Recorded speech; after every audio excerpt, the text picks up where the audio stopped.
안녕하십니까. 네, 어서 오십시오. 안녕하십니까. 이원 교수님. 새해 복 많이 받으십시오. 예, 새해 복 많이 받으세요.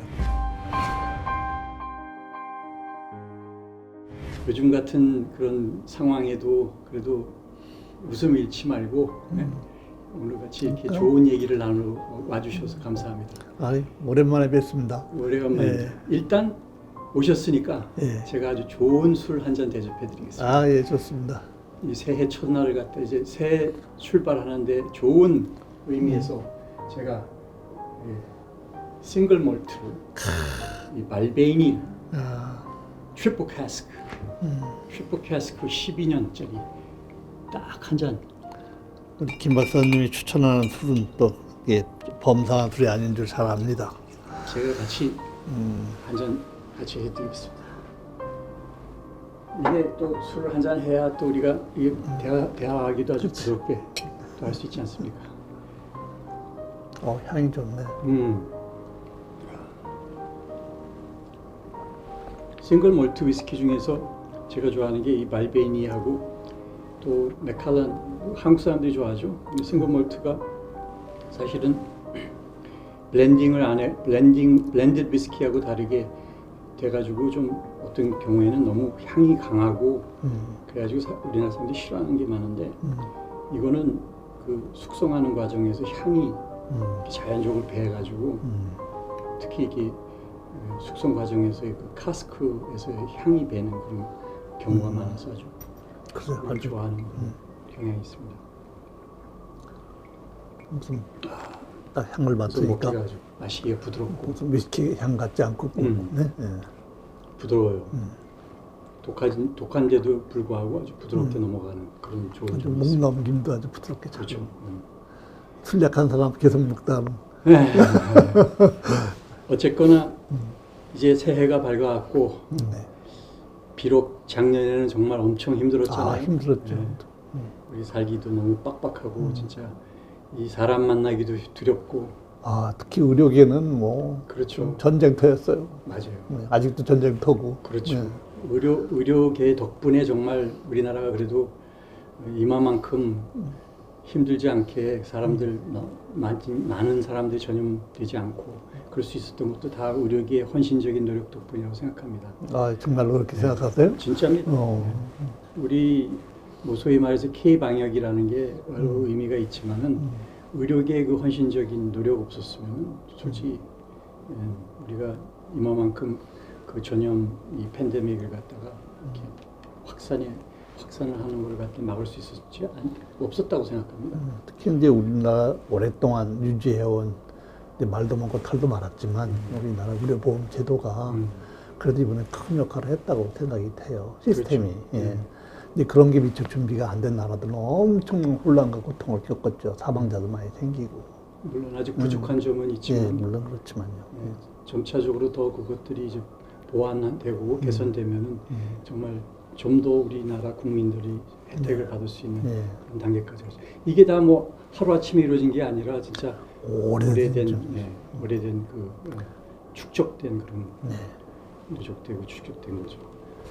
그런 의미에서 이제 앞으로 또 더 선도적으로 또 우리 그 의료 시스템이 더 발전하고 되는 계기에서 지금 우리 이원 교수님을 모셔서 좀 여쭤보고 듣고 싶은 그런 얘기들이 있는데, 이원 교수님은 가천대학의 길병원 우리 부원장님까지 하시고 신경외과에서 책임자로 일을 하시고 여러 가지 일을 하는 중에서도 또 다른 사람들하고 다르게 굉장히 앞서가는 그러한 일을 하셨어요. 그것도 특히 인공지능 계통에서 또 그 의사와 관계가 아닌 그런 부분인데 인공지능 분야에서 이렇게 관심을 갖게 됐는지 참 제가 흥미롭게 생각하는 분야입니다.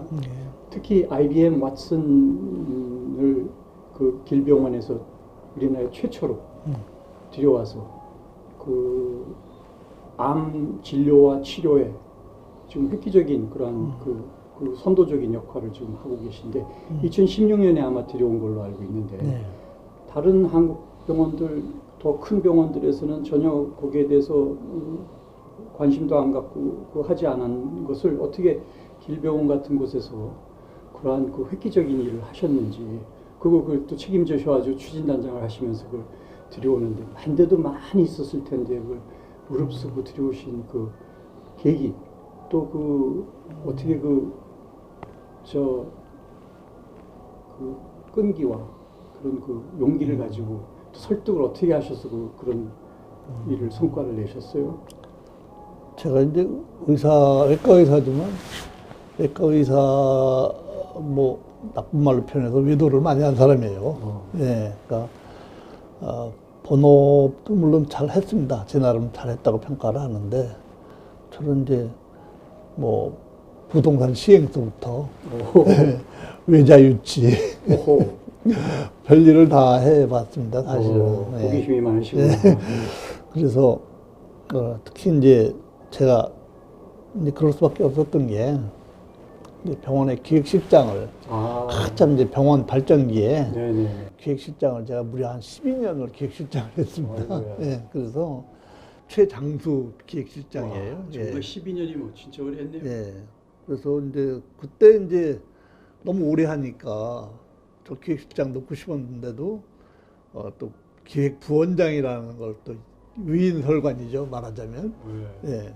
그렇게 해가지고 또 몇 년 더 하게 하셔가지고 별일을 다 했는데, 근데 그러다 보니까 그때가 한참 이제 IT 붐이 불 때였습니다. 예. 그래서 이제 IT에 좀 관심을 갖게 됐죠, 자연스럽게. 네네. 그리고 이제 또 ERP를 제가 병원 ERP를 말하자면 빅뱅으로 ERP가 뭐죠? 엔터프라이즈 리소스 플래닝. 예. 엔터프라이즈 리소스 플래닝. 예. 쉬운 한국말로 예. 풀어주시죠. 그걸 뭐 어떻게 기업 뭐라고 그랬다나.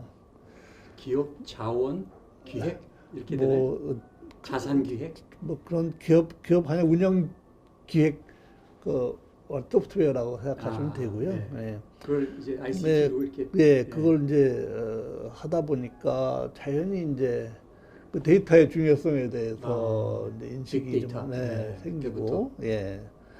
그래서 이제 자연스럽게 그게 관심을 이게 80년대입니까? 90년대? 90년대 이럴 때죠. 예. 굉장히 오래될 때입니다. 얼리 어답터네요. 예, 그렇죠. 그 당시는 이제 그런 거에 첨단에. 대해서 얘기가 처음 나올 때였으니까, 뭐 ERP도 그 당시에 제가 뭐 그 당시 돈으로 제가 셉이라고 했거든요. SAP, 셉이나 오라클이나 이런 게 이제 유명한 ERP 솔루션들인데, 앞서가셨네. 그걸 하려고 하면 이제 돈이 그 당시 돈으로 몇십억이 들었어요. 뵙기에는 되게 보수적으로 보이시는데 상당히 진취적이시네요. 그래서 그런 곳을 만약에 뭐 ERP를 하는데 50억이 드는데 그 한번 해봅시다라고 얘기를 하면 반응이 어땠을 것 같으세요, 병원장이? 응? 미쳤냐 그러겠죠. 대놓고 그렇게는 말씀 안 하셨는데, 그러니까 이제 표정 보면 소리가 들리잖아요. 네, 그렇죠. 네, 그래서 거의 그 수준의 반응이. 점잖으신 분이네. 네. 그래서 뭐 좋게 점잖으신 분이니까 좋게 이제 좀 신중하게 결정을 합시다. 뭐 이 정도의 얘기로 끝내셨어요. 네. 근데 제 생각은 그때 이제 마음이 급했거든요. 저는 그 당시 영리병원이 될 줄 알았어요. 네?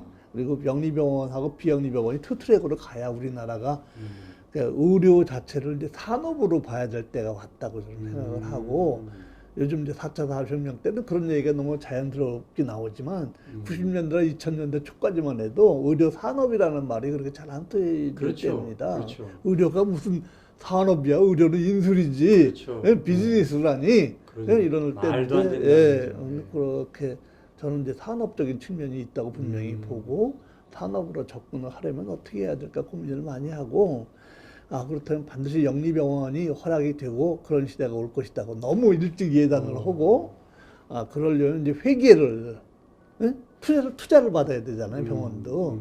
근데 회계가 국제 수준에 안 올라가면 누가 우리한테 투자를 하겠냐, 이런 생각을 했어요. 그러니까 빨리 병원 회계를 투명하고 너무 앞서가시네. 아주 그 국제 수준으로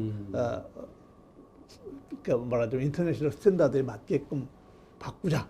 이런 그렇죠. 생각이 들어가지고 그러려면 이제 ERP를 해야 되겠다는 생각이 이제 그래서 자연스럽게 들어가지고 시도를 했는데 말씀하신 대로 너무 앞서갔던 거예요. 그 당시 시대 상황에 네. 엄청나게 뭐 제가 그 당시 이제 국가에서 좀 장려를 했었어요. ERP를. 예, 그때 정보통신부가 그 광화문에 있을 때입니다. 예, 광화문 정보통신부 시절에 지금 KT 빌딩이 옆에 있는데 가서 그 당시 자금이 몇십억 지원을 해준 정부 자금이 있었어요. 그때 김대중 정권인가요? 그랬을 거예요 아마. 그때는 IT를 네. 굉장히 예. 그래서 갔는데 저는 별 기대를 안 하고 갔죠. 병원에서 ERP를 하자고 갔더니 그 자금이 말하자면 거의 이제 불용 예산이 되게 생길 처지에 있었던 거예요. 예?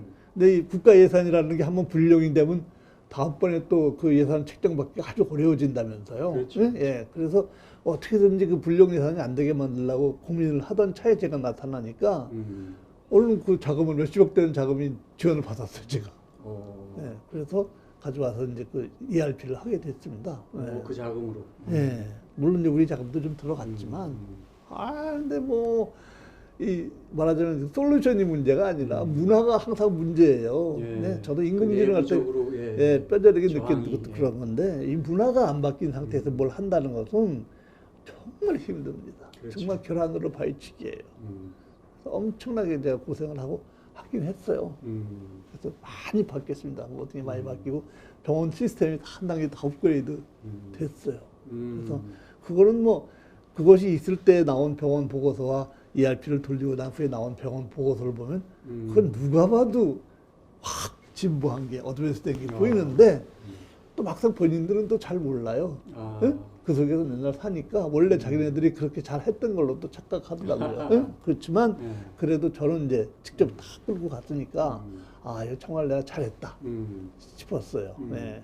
근데 그런 경험이 한번 있으니까 근데 그것이 뭐라고 그러나 하나의 말하자면 큰 경험 축적이 되어가지고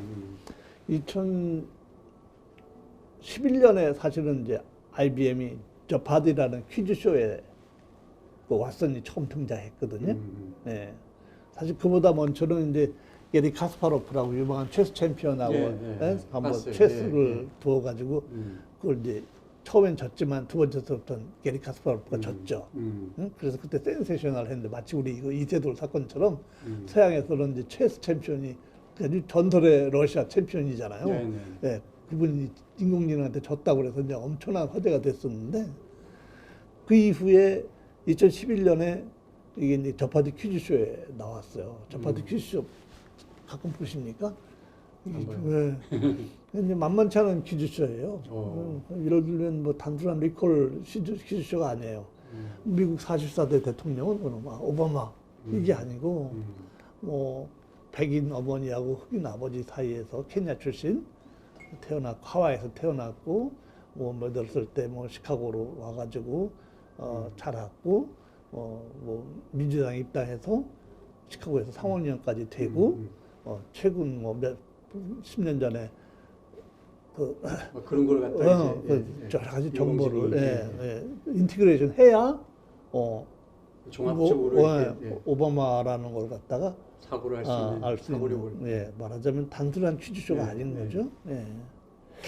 근데 그런 퀴즈쇼에 처음엔 참 의아했어요. 저도 그 퀴즈쇼 가끔 보는데 저 IBM 저거 하려고 저걸 개발했나? 그랬더니 그게 아니고 2012년에 바로 의료계로 들어왔어요. 그러니까 내 생각에는 이게 의료계로 들어오려고 일부러 그렇게 퀴즈쇼에 나온 거다. 말하자면 검증을 위해서 그런 생각이 들더라고요.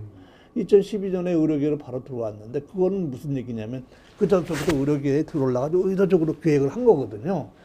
그래서 처음에 들어온 게 MSKCC라고 메모리얼 슬론 캐터링 병원이 이제 뉴욕 맨하탄에 있는 세계 최초의 암병원입니다. 암병원. 예, 그 병원이 그 병원 베스트 3에서 한 번도 탈락한 적이 없는 병원이에요. 미국에서도 아주 탑 중에 탑인 병원이죠. 그 병원에 가서 이제 훈련을 계약을 맺고 왔으니 훈련을 시켰어요. 암을 타겟으로 해가지고. 그러니까 그래서 2012년에 그러더니 한 2년 훈련을 시켜가지고 그 결과를 2014년에 이제 아스코라고 미국 임상암학회가 사실은 이제 미국 임상암학회임에도 불구하고 세계 최대 암학회입니다, 그게. 그렇죠. 네, 거기에 말하자면 그 결과를 메모리얼 슬론 캐터링 병원에 말하자면 흉곽내과에서 그 결과를 이제 발표를 한 걸 제가 우연히 봤어요. 보고, 이게 또 하나의 혁명적인 일이라는 생각이 딱 아주 직감적으로 들어가지고, 그러면 한번 이걸 의료계에 우리도 좀 빨리 앞으로 인공지능 세상이 될 것 같은 느낌이 확 들더라고요. 그 결과가 왓슨에 뭐를 발표했나요? 그러니까 써봤더니 이 콘코던스 레이트를 위주로 했는데 콘코던스 레이트라는 게 이제 일치율이거든요. 인간의 의사결정하고 그 인공지능의 의사결정이 얼마나 일치했는가 뭐 이런 정도의 아주 기초적인 발표였지만 굉장히 저한테는 인상적이었습니다. 그리고 아주 좀 샥이 뒷골이 다 띵한 충격이 와가지고 그때부터 이제 깊이 좀 들여다봤죠. 제가 딥다이브를 이제 해봤더니 이게 앞으로는 굉장히 의료계의 어떤 혁명적인 일이 될 것 같구나. 그게 2014년. 14년이네. 그래서 이제 그리고 얼마 안 지났네요. 2016년에 도입했으면은. 그렇죠. 네. 굉장히 빨리 도입하신 거네요. 네.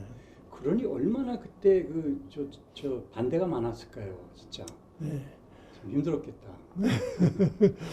근데 이제 그때 제가 이제 알아야 되니까 먼저 네? 그래야 설득을 할 거 그렇죠, 아니에요. 그렇죠. 네? 네, 알아야 되니까 이제 과학 공부를 다녔습니다. 시간 날 때마다 그때 IBM 코리아가 여의도에 있었습니다. 여의도로 제가 이제 출근하셨고. 거기 선생님들이 계세요. 네, 그래서 상무님들 몇 분이 이제 저를 아주 독과회를 시켰어요. 네. 네. 선생님 몇 분이 네, 독과회를 시켜가지고 제가 이제 단기간 내에 그 수준을 끌어올리는 데는 그 소위 말하는 이 엑스퍼트들한테 배우는 게 제일 빠르고 효과적입니다. 네, 책 보는 것보다. 네, 그렇죠. 네, 그렇게 해가지고 제가 좀 이렇게 실질적인 걸 많이 배우고 그걸 이제 병원에 가서 이제 설득을 하기 시작했는데 당연히 이제 그 당시는 이세돌 사건도 전이니까 뭐 못 알아듣죠. 네, 못 알아듣는 것보다는 거부감이에요. 문화적인 어떤 거부감이고 제일 큰 게 뭐였습니까? 윤리 도덕적인 거죠. 어떻게 인간을 인공지능한테 진료의 의사 결정을 맡기느냐? 이거는 윤리적으로 에티컬리 문제가 있는 거고. 예. 그러니 그것도 제일 큰 저항이잖아요. 그렇죠, 그게. 그것도 네, 말이 되죠. 네. 그 얘기는 곧 너는 좀 비윤리적인 사람 아니냐 이렇게 들리기도 하고. 그렇죠. 그러니까 제 자신도 내가 혹시 잘못 생각하고 있는가 하는 회의도 많이 느끼고 그랬어요. 그래도 이제 계속 설득을 하고 이제 워크숍도 열고 이제 상대방도 알아야 설득이 되니까 상대방이 전혀 모르면 가장 강한 그 설득의 그 어떤 변은 뭐였습니까? 설득의 변이요. 네. 그 앞으로 인공지능이 의료에 들어와야 된다가 제 주장이에요. 왜냐하면 내가 의사 생활을 처음 시작할 때만 해도 뭐 가슴 엑스레이 한 장 놓고 다 진료했어요. 소위 말하는 흉부 가슴 엑스선 사진 달랑 하나 가지고 하고 직접 하고. 전 신경외과니까 이제 두개골 엑스레이만 갖고도 진단을 하고 저 레지던트 때 처음 CT라는 게 나왔습니다. 1년차 때. 그것도 아주 혁명적인 일이긴 한데 그 CT를 이제 필두로 해서 이제 MRI, 펫하고 각종 첨단 장비들이 막 나오기 시작했어요. 그게 뭘 의미하는 것 같아서요. 엄청난 변화인데 가장 큰 변화가 의사 버든입니다. 의사 부하. 의사한테 점점 과부하가 걸리기 시작했어요. 왜냐하면 환자 하나 보는데 내가 취급해야 되는 정보량이 시간이 갈수록 이건 익스포넨셜리 그냥 폭발적으로 늘어나는 거예요. 그런 이 많은 데이터 핸들링을 내가 할 수 있죠. 몇 날 며칠을 걸려서 환자 한 사람 보면 할 수 있어요. 앞으로. 그건 비현실적인 얘기잖아요. 그렇죠. 하루에 100명도 더 보는데 환자들. 그 얘기는 내가 실컷 좋건 간에 비용하고 연결이 되는 문제예요. 그리고 의료 비용. 실수가 올 수가 있고. 예. 사람도 피곤해지잖아요. 네. 전 전체적으로 그걸 감당하려니까 의료 비용이 엄청나게 증가되고 앞으로 의사가 따라서 의사의 라이프 퀄리티 나빠질 거다. 그럼 의사가 언해피해지는데 환자들 행복해지겠냐. 그러니까 이것을 해결하는 방법은 인공지능이 좀 덕을 좀 봐야 되겠다. 그게 키고 이것은 인공지능이 하나의 말하자면 어떤 뭐라고 그러나요? 보조. 그 처음 기폭제가 되는 거죠. 예? 어시스트를 해달라는 그렇죠. 거죠. 어시스트죠. 예. 대신하는 게 아니라. 예.